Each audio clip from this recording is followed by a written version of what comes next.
저 말인가요? 내 이름은 종타쿠 오덕이죠. 우리 종대 여러분, 오늘 하루는 어떠셨나요? 오늘은 인기 애니메이션 원펀맨 세관에 드래곤볼의 손오공이 들어간다면 어떻게 될지에 대한 가상 시나리오 2부입니다. 이 영상에는 원작의 스포일러와 개인적인 견해가 있으니 그 점 유의하시기 바랍니다. 大丈夫ですか? 그럼 시작해볼까요? 항상 귀칼 세관에 다른 만화 캐릭터를 불러오다 보니 색다른 전개를 위해 다른 만화로도 한번 가상 시나리오를 진행해볼까 해서 그나마 알려져 있고 녹아들기 쉬운 원펀맨 나의 히어로 아카데미아 세관을 무대로 진행해보겠습니다. 저번 영상에서는 손오공이 원펀맨 세관으로 들어가 히어로가 되었고 여러 개인들과 보로스를 퇴치하는 것까지 진행을 했었죠. 아직 일부를 보지 않으신 분들은 보고 오시는 게 이 영상을 이해하고 즐기는 것에 수월하니 보고 오시는 거 추천드리고요. 이 가상 시나리오 컨텐츠는 원작의 고증을 철저히 따지다가는 매끄러운 진행이 되지 않기 때문에 어느 정도의 설정 오류나 능력치 보정은 이해해 주셨으면 좋겠습니다. 또한 만화와 만화의 콜라보이다 보니 넓은 마음과 풍부한 상상력을 동원해 캐릭터의 특징을 즐기는 느낌으로 그저 재미로 즐겨줬으면 좋겠네요. 참고로 여기 나오는 손오공은 드래곤볼 Z 시리즈의 50을 참고했습니다. 그럼 오늘의 가상 시나리오 시작하겠습니다. 오늘도 어김없이 새로 놀러온 세계를 구경하며 간혹 가다가 보이는 괴인을 잡아주진 오공. 어느새 B급 히어로로 올라왔고 오공에게 몇몇 도움을 받은 시민들은 오공을 빨간 도복이라고 불렀습니다. 어느 날 B급 히어로 지옥의 후우키가 오공을 찾아왔고 B급 최강의 자신의 그룹으로 넣어줄 테니 들어오라고 말했고 오공은 최강이란 말에 후우키를 뚫어지게 쳐봤지만 아무리 봐도 너무나 약해 보였기 때문에 그 제안을 거절했습니다. 그러자 후우키는 자신의 초능력을 오공에게 과시했고 이 정도 힘이면 당연히 자신에게 쫄아 들어올 거라 생각했죠. 그러자 오공은 좀 귀찮아 보이는 여자네 라는 생각으로 나는 이만 이라고 하며 공중부양한 뒤 멀리 날아갔고 후우키는 오공의 비행에 놀라며 그 녀석은 뭐하는 녀석인 거지? 라고 하며 살짝 당황하다 다음 스카우트 후보인 대머리 망토를 찾으러 갔죠. 오공은 괴인이 출몰한 곳에 가서 괴인들을 처치했지만 너무 싱거운 애들만 있었기에 도통 재미가 없었고 강한 괴인 녀석들은 없나? 라는 생각을 했습니다. 그렇게 여러 괴인들을 찾아가던 중 시민들로부터 S급의 히어로에 대한 이야기를 들었고 그들의 강함은 상상을 초월하는 수준이라고 했죠. 오공은 굉장히 흥미를 보였고 S급 히어로들을 찾아다니기 시작했습니다. 하지만 오공이 만난 S급 히어로들은 생각보다 너무나 약해 보였고 이들은 지난번에 상대했던 보로스조차도 이길 수 없는 수준이라고 생각했죠.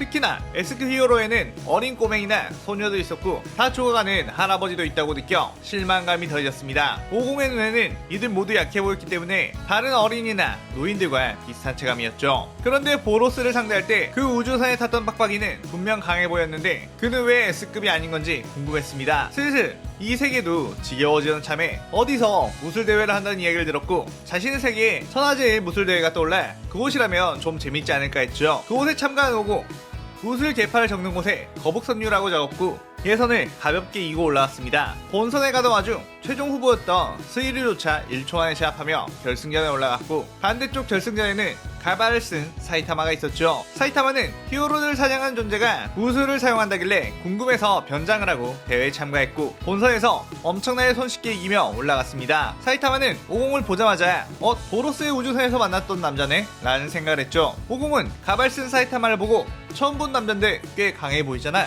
라는 생각을 했고 곧 둘의 결승전이 시작되었습니다. 사이타마 오공은 관중들이 보이지 않을 정도의 스피드로 대련을 했고 사이타마는 자신이 대머리가 된 후 이 정도까지 상대가 되는 존재는 처음 봤기에 엄청나게 놀랐고 오공 역시 이 세계관에서 이 정도로 강한 사람은 처음이었기에 놀랐죠. 하지만 서로 상대를 죽이기 위한 싸움도 아니고 단순한 무술 대회이기 때문에 본 실력을 전부 내지 않았죠. 둘 중 한 명이라도 본 실력을 내는 순간 이 주변에 있는 관중들이 모두 죽는다는 것뿐만 아니라 이 도시 자체가 휘말려 전부 날아갈 수 있기 때문에 설렁설렁 싸웠지만 이미 그 수준 자체도 인간의 수준을 넘어섰습니다.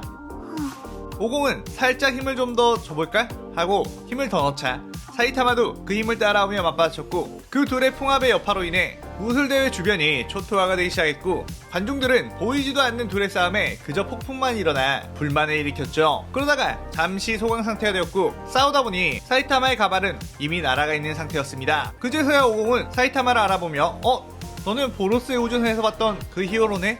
라고 했죠. 그러자 사이타마는 들켰네? 내가 변장을 한 건 비밀로 해줄래? 라고 답했습니다. 그때 마침 개인들이 나타나 도시 곳곳이 파괴되고 있으니 모두 조심하라는 경보가 울리기 시작했고 오공은 공중부양하며 높은 곳에서 보니 많은 곳에서 폭발과 비명소리가 들리기 시작했습니다. 사이타마 역시 아무래도 히어로다 보니까 그 괴인들을 처치해야겠다는 생각을 했고, 오공과 사이타마는 서로 눈빛으로 괴인들부터 해치울까? 라는 메시지를 주고받았죠. 양쪽으로 나눠져 사이타마와 오공은 괴인 옆의 괴인들을 쳐부수기 시작했습니다. 그러던 와중 오공은 괴인 세포를 나눠주고 있는 고케츠를 발견했고, 고케츠는 여러 무술가들에게 괴인 협회에는 상상을 초월하는 강자들이 있으며 너네들도 괴인이 되면 지금보다 훨씬 강한 힘을 가질 수 있게 된다고 했죠. 그러자 오공은 고케츠의 옆에 걸어와 괴인 협회에는 강한 괴인 녀석이 있는 게 확실한 거지? 라는 말을 했고, 고케츠는 그렇다며 특히 괴인 협회의 보스이자 괴인 왕의 오로치는 우주를 뛰어넘는 강함을 가지고 있다고 했죠. 오공은 그래? 그렇다면 나를 그 오로치라는 녀석이 있는 곳으로 안내해줄래? 라고 천진난만하게 말했습니다. 그러자 고케츠는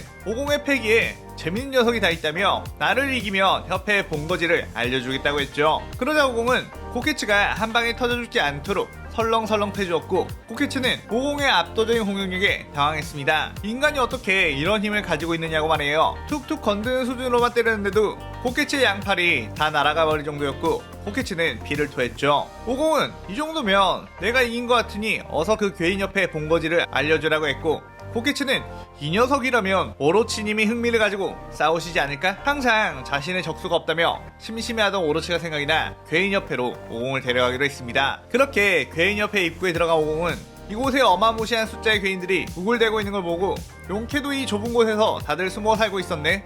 라는 생각을 했고, 괴인들은 인간이 찾아왔다며 입맛을 다시고 있었습니다. 하지만 뒤이어 양팔이 뭉개지고 피떡이 되어 있는 고케츠를 보고 이게 무슨 일인가 싶었죠. 고케츠는 오로치에게 당신의 적수가 될 만한 녀석을 데려왔으니 즐겨보시라고 크게 외쳤고, 곧이어 괴인왕 오로치가 모습을 드러냈습니다. 엄청난 위압감을 풍기며 지금 하찮은 인간 따위가 내 적수가 될 만한 녀석이라고 한 건가? 라며 화를 냈고, 그 보스는 주변에 있는 괴인들이 오줌을 지리게 해버렸죠. 하지만 오공은 오로치를 보고 크기만 무식하게 크지 별거 아니게 보이는걸?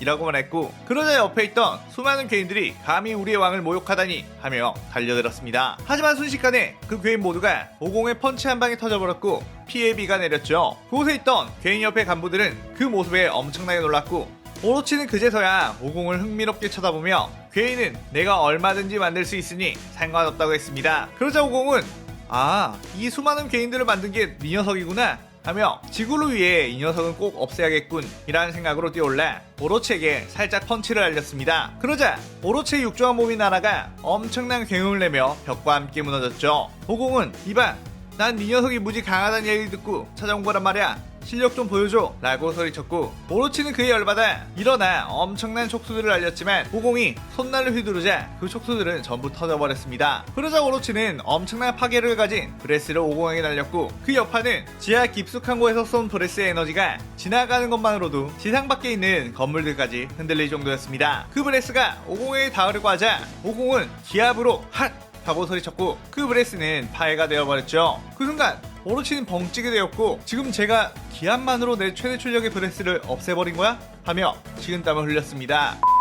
오공은 굳이 초사이언으로 변할 필요도 없었지만 초사이언으로 변신하지 않으면 종타쿠 영상 댓글에 악플이 달린다는 걸 알았기에 팬서비스 차원으로 초사이언으로 한번 변신을 해줬고, 가볍게 에너지팔을 날려 오로치의 몸을 먼지로 만들어버렸죠. 그토록 강하다고 해서 찾아와 봤더니 너무나도 약한 오로치의 모습을 보고 실망한 오공. 이 세계관에서 그나마 강하다고 말할 수 있는 건 그 대머리 망토뿐인 건가? 그 녀석이라면 여기 있는 괴인들을 전부 쓸어 담을 수 있을 테니 굳이 자신이 히어로로서 여기에 있을 필요가 없다고 생각을 했죠. 그렇다고 해서 지구를 지키고 괴인들을 물리치는 대머리 망토와 굳이 싸워 승부를 낼 필요도 없으니 이제 그만 돌아가야겠다는 생각을 한 후 순간이동을 통해 개왕신에게 돌아갔습니다. 개왕신은 오공에게 평행 우주의 다른 지구는 어땠냐고 물었고, 오공은 그나마 강한 지구인 한 명이 있긴 했지만 나쁜 녀석들이 너무 약해서 재미가 없었다며 그 세계는 그 녀석 하나로도 충분히 지킬 수 있을 것 같다고 했죠. 그러자 개왕신은 그 강한 지구인이라는 녀석은 너보다 강하느냐고 물었고, 오공은 아마 내가 진심으로 싸운다면 어렵지 않게 이길 것 같지만 싸움으로 인한 지구 폭발을 막기 위해 싸우지 않았다고 했습니다. 그러자 개왕신은 이 녀석의 비상식적인 감을 맞춰줄 수 있는 다른 세계가 있을지 궁금하다며 당황했죠. 그 시점 원펀맨 세계관에서는 엄청난 지진으로 인해 도시가 마비가 되었지만 수많은 히어로들이 도시 복구에 힘을 썼고, 그때 어디선가에서 피를 흘리며 절뚝거리는 히어로 사냥꾼 가로우는 힘을 위해 어떤 괴인에게 받은 괴인 세포를 먹으며 이 시나리오가 끝이 나게 됩니다. 자, 이렇게 드래곤볼 50이 원펀맨 세계관에 놀러 온다면 어떻게 될지에 대한 가상 시나리오를 써봤는데요. 많은 분들이 50이 사이타마를 박살낼 전개로 원하셨겠지만 둘 다 선한 역할의 주인공이라 그런 일은 일어나지 않을 거란 생각에 이렇게 전개를 했습니다. 항상 50과 사이타마 관련한 댓글에는 서로의 작품을 폄하하는 자신이 좋아하는 작품에만 과몰입된 분들이 많던데 클린한 댓글들로 성숙한 모습들을 보여주길 바라며 제 개인적인 생각으로는 작중에서 보여준 모습으로는 50이 당연히 더 강하겠지만 사이타마 역시 한계가 명확히 드러난 것도 없고 원펀맨이 완결된 것도 아니기에 작가가 마음을 바꿔 우주 초월급의 존재로 만들어버릴 수도 있겠죠. 그렇기 때문에 누구 미만 잡 뭐 이런 식의 무지성 댓글로 다른 작품의 캐릭터를 폄하하는 것은 미성숙한 생각일 뿐이라고 생각합니다. 자, 어쨌든 저는 또 다른 재밌는 시나리오를 들고 찾아올게요. 이번 가상 시나리오에 대한 감상평 많이 남겨주시고요. 오늘의 오덕일기는 이것으로 마칠게요. 영상 즐겁게 보셨다면 구독, 좋아요, 알림 설정 누르는 거 잊지 마시고요. 여기까지 보신 분들 항상 건강하고 행복하시길 바랍니다. 그럼 오늘은 이만. 사요나라. 사요나라.